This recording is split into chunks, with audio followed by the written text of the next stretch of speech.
Good morning, this is Robin Bieber on the Products Spread Talk on the 3rd of June at 8 o'clock in the morning, London time. Not surprisingly, product structure is steady in line with what the flat price is doing. The only thing to be really careful about today is on some of these spreads, the 5-day gap is too wide. First of all, let's look at July Aug heat. 5-day gap too wide, much too wide, so don't be surprised by dips back. If it can stay over minus 279, and that was a good close last night, but it's pulling back a bit at the moment with a print at minus 280. If it can move back over 279, the target's minus 195.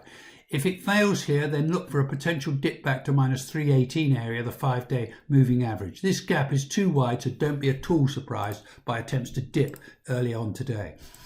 On the SpreadTalk, steady. It's moved over its 13-day at minus 607 and it looks like heading to minus 481. This is the target whilst it stays over the 13-day at minus 607.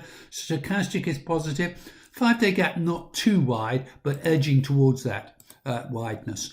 Red deck heat, more work to do. Did all right. Stochastic's trying to move positive. It's positive at the moment. It needs to move over minus 1355 to have a target up to near minus 11. Call it minus 1150.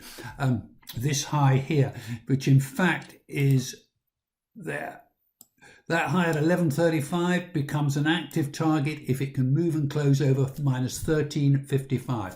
13-day is always a bit of a problem for it, but if it can get over there, then it's got some upside. Now moving on to RBOB structure and the July-August. Little bit stuck, unimpressive, still got a positive stochastic, or rather its stochastic has moved positive. No upside unless it gets over minus 95, whereupon the target is minus 42. No downside unless it's below minus 138 correction point. Stuck in the middle here with no clear direction.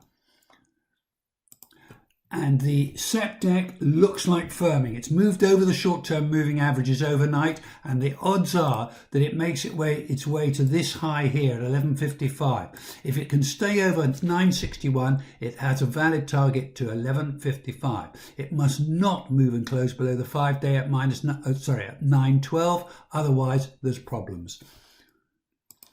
Red deck firming nicely. It has a target to minus 423, valid whilst it stays over minus 555. It must not move and close back below the minus 555, 563 level, the 8 and 21-day moving average. Stochastic just moved positive. There's upside here, a little bit precarious, but it must hold above the short-term moving averages. Now moving on to gas oil. The June-July has hit its target higher at minus 8.75 to 8.50. It has no further targets higher unless it can close over minus 8.5. If it did that, the target's at minus 575. 5-day gap a little bit wide, so don't be surprised by a little bit of erratic action around minus 875, 850. The 5-day moving average doesn't come into around about minus 10. So you could see a dip back towards that level. The June deck, whilst it stays over minus 36, it has a target to minus 28.5. It must hold minus 36, but the 5-day gap's a little bit wide, with the 5-day coming in around minus 40.5. So don't be surprised by attempts to pull back and even a dip back below minus 36. But probably this will be closed over later tonight, and it must be to activate the target to minus 28.5. The red deck also looks like it's firming, doing quite nicely. It should make its way up to this level here, minus 34.75, and it's likely to do that so long as it stays over the 13-day at minus 40.50.